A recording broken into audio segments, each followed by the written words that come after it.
नमस्कार दोस्तों, UPPSC daily news में आप सभी लोग का स्वागत है। दोस्तों यूपीपीसीएसजे का इंटरव्यू चल रहा है, कैंडिडेट बाहर निकल के हैं। आइए जानते हैं कैसा रहा इंटरव्यू, सारी चीज़ें जो आप सभी लोग जानना चाहते हैं। सर आपका शुभ नाम क्या है? मेरा नाम पराग पाराशर है। अच्छा सर, आपका home town? Greater Noida. Sir आपका ये पीसीएसजे में कौन सा अटेम्प्ट इंटरव्यू को लेकर के? मेरा पहला अटेम्प्ट है। पहला अटेम्प्ट ये यूपी का। यूपी। और इसके पहले भी आप कहीं चयनित थे क्या? क्या? इसके पहले कहीं चयनित थे आप? नहीं, चयनित नहीं हूँ। अच्छा, चयनित। सर जानना चाहेंगे आपसे इंटरव्यू में क्या प्रश्न पूछे गए? प्रश्न बहुत, एक तो जो इंटरव्यू बोर्ड था वो बहुत कॉर्डियल था। हिंदी इंग्लिश दोनों में अपना ऐसे की चर्चा हो रही थी और बहुत प्यार से एक बच्चे की तरह ही बात कर रहे थे। सवाल मेनली तो लिव इन रिलेशनशिप पे पूछा गया कि आपका क्या व्यू है। सेक्शन 299 और 300 में डिफरेंस पूछने की कोशिश करी और वो मुस्लिम लॉ में डिवोर्स पे जो मेंटेनेंस मिलता है वुमेन को, उसके बारे में पूछा।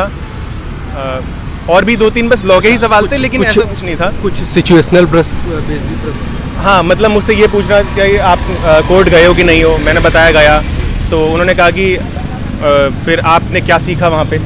तो मैंने बताया कि मैं डेट वगैरह लेने जाता था, क्योंकि इंटर्न था तो ज़्यादा काम देते नहीं थे। तो उसमें वो बड़ा हंसे कि भाई ऐसा काम तो ऐसे ही दिया जाता है और क्या करते हैं। तो मतलब वो बहुत प्यार से बात कर रहे थे। सर जानना चाहेंगे कि यूपीपीसीएसजे की तैयारी में एक छात्र को कितना समय लग सकता है कि वो इंटरव्यू तक पहुँचे? आपको किस प्रकार से समय लगा?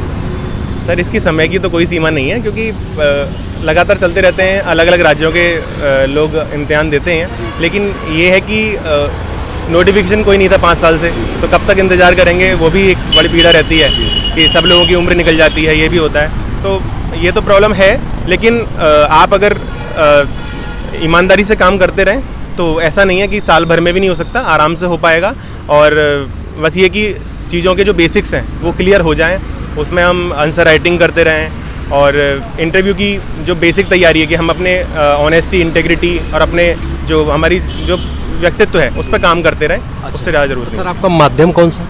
माध्यम वैसे मेरा इंग्लिश था मेंस में, और इंटरव्यू का भी था, लेकिन उन्होंने हिंदी इंग्लिश दोनों पूछा। तो जब हिंदी में काम करना है तो वो चाहते हैं कि हिंदी में पूछें। सर प्रारंभिक परीक्षा के लिए छात्र जो अभी, क्योंकि अब आने वाले समय में इस एग्ज़ाम में भी कंपटीशन बढ़ने वाला है, क्योंकि आने वाले समय में लोग अब काफ़ी ज़्यादा LLB कर रहे हैं लॉ से, तो आप हम जानना चाहेंगे सर इसके लिए कैसे तैयारी करें सर प्रारंभिक परीक्षा और मुख्य परीक्षा को लेकर के साथ में? देखो जीके का तो इस बार बहुत अजीब सा पेपर आया था, मैं यही कहूँगा, क्योंकि जैसा लोग सोच के गए थे उस तरीके से नहीं आया था। और लॉ का पेपर बहुत इजी आया था, तो उसने कट ऑफ के बहुत समीकरण बिगाड़ दिए थे।